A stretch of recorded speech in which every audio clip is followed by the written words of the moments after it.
இனிமே கண்ணை மூடிட்டு கடலை எண்ணெய் வாங்கலாம். ஏன்னா மந்த்ரா கடலை எண்ணெய் இதயத்தின் தயாரிப்பு. வறுக்க பொரிக்க ஏன் எல்லா சமையலுக்கும் மந்த்ரா தான். மந்த்ரா கடலை எண்ணெய், அபார ருசி, ஆரோக்கியமான உடல் நலம். இன்னைக்கு முதலமைச்சர் சொல்றாரு, எங்களோட திட்டம் எல்லாம் ஒவ்வொரு திட்டமும் பொதுமக்களுக்கு போய் ஒரு குடும்பத்துல ஒருத்தருக்காக சேர்ந்து இருக்குதுன்னு இன்னைக்கு அவர் சொல்றாரு. ஆனா இன்டர்நேஷனல் மானிட்டரி ஃபண்ட் IMF என்ற நிறுவனம் என்ன சொல்லி இருக்குன்னா,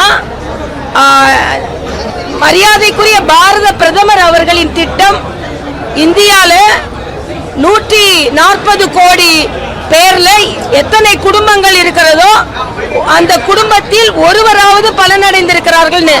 நான் இன்னொரு முக்கியமான தகவலை சொல்றேன். முதலமைச்சர் அவர்கள் தமிழ்நாடு மட்டும்தான் 11.5% வளர்ச்சி அடைந்திருக்கிறது, அதுக்கு தமிழ்நாடு அரசு மட்டும்தான் காரணம் சொல்றாரு. ஆனா மத்திய அரசின் பங்கு அதுல இருக்குது. உதாரணத்திற்கு சொல்றேன், முத்ரா வங்கி திட்டத்தின் மூலமாக தொழில் முனைவோர் ஆனவங்க 3 லட்சம் கோடி தமிழ்நாட்டில் கொடுக்கப்பட்டிருக்கிறது. 68% பெண்கள், 10% சிறுபான்மையினர், 1 கோடி பேருக்கு ஆயுஷ்மான் திட்டம் என்று இந்த விபத்து காப்பீடு கொடுக்கப்பட்டிருக்கிறது.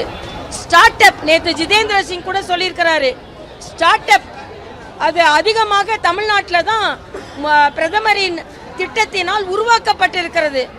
ஆக எல்லா தொழிலும் மத்திய அரசின் உதவியோடு புதிய புதிய தொழில்கள் உருவாகும் பொழுது நிச்சயமாக மாநிலத்தின் பொருளாதாரம் உயரும்.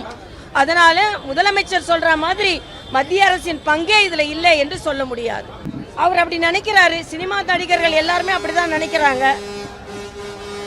இன்னொருத்தவங்களுக்கு சொன்னா அவங்க வீட்டில் தான் உள்ளவங்க மாதிரி அப்படின்னு சொன்னா, தம்பி இப்போ டிக்கெட்டு இல்லாமல் எல்லாரையும் சினிமா பார்க்க வச்சாரா? நான் உங்கள் வீட்டில் ஒருத்தர், அதனால எனக்கு சினிமா பார்க்கறதுக்கு டிக்கெட்லாம் வேணான்னு சொன்னாரா? இதெல்லாம் சொல்றதான், வசனம் சொல்றதான்ப்பா. அதனால ஆனால் ஒன்று, திராவிட முன்னேற்ற கழகத்தில் உள்ள அமைச்சர்களை நீங்கள் எல்லாரும் முன்னால் எவ்வளவு சொத்து சேர்த்துருந்தீங்க, இப்போ எவ்வளவு சொத்து வச்சிருக்கீங்க அப்படின்னு கேட்டது உண்மையிலேயே பொதுமக்கள்கிட்ட நான் எனக்கு என்ன கருத்துனா, அவரின் கருத்துக்கள் பொதுமக்கள்கிட்ட சென்று பதியும் போது அது தேசிய ஜனநாயக கூட்டணிக்கு உறுதுணையாக இருக்கும். ஏன்னா கருத்தியல் ரீதியாக அவர் திமுகவை எதிர்க்கிறார். ஆனால் போட்டி என்பது தேசிய ஜனநாயக கூட்டணிக்கு இண்டி கூட்டணிக்கு வரும்பொழுது அவரின் கருத்துக்கள் நிச்சயமாக திமுகவுக்கு எதிரான கருத்துக்கள் நிச்சயமாக மக்களை சென்று அடையும் பொழுது அது தேசிய ஜனநாயக கூட்டணியும் இதற்காகத்தானே பாடுபடுகிறது என்ற வகையில் கருத்தியல் ரீதியாக எங்களுக்கு உதவி செய்யும். ஆனா அவர் சொல்ற மாதிரி டிவி கேக்கும் டிஎம்கேக்கும் போட்டி இல்லப்பா. தேசிய ஜனநாயக கூட்டணிக்கும் டிஎம்கேக்கும் தான் போட்டி. ஆனா கருத்தியல் ரீதியாக, கட்சி ரீதியாக 4 முனை போட்டி, கருத்தியல் ரீதியாக 2 முனை போட்டி. கருத்தியல் ரீதியாக திமுகவை எதிர்ப்பவர்கள், திமுகவை ஆதரிப்பவர்கள். ஆக திமுகவின் எதிர்ப்பவர்கள் பிரிந்திருந்தா கூட அவர்களின் கருத்து வலிமையாக திமுகவை எதிர்க்கான கருத்து வெற்றி பெறப் போகின்ற தேசிய ஜனநாயக கூட்டணிக்கு உதவி செய்யும்.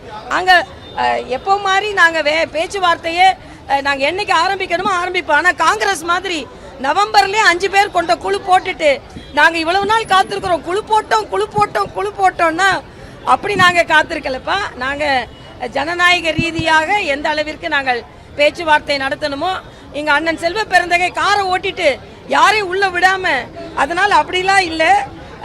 அவங்க வேணுகோபால் சரி, அவங்க சூடங்கரா அவரும் சரி 2 மாசமா காத்திருக்கோன்னு சொல்லிட்டு இருக்காங்க. அதனால அவங்க கூட்டணி மாதிரி இல்லை, எங்க கூட்டணி நிச்சயமாகவே பலமாக இருக்கிறது.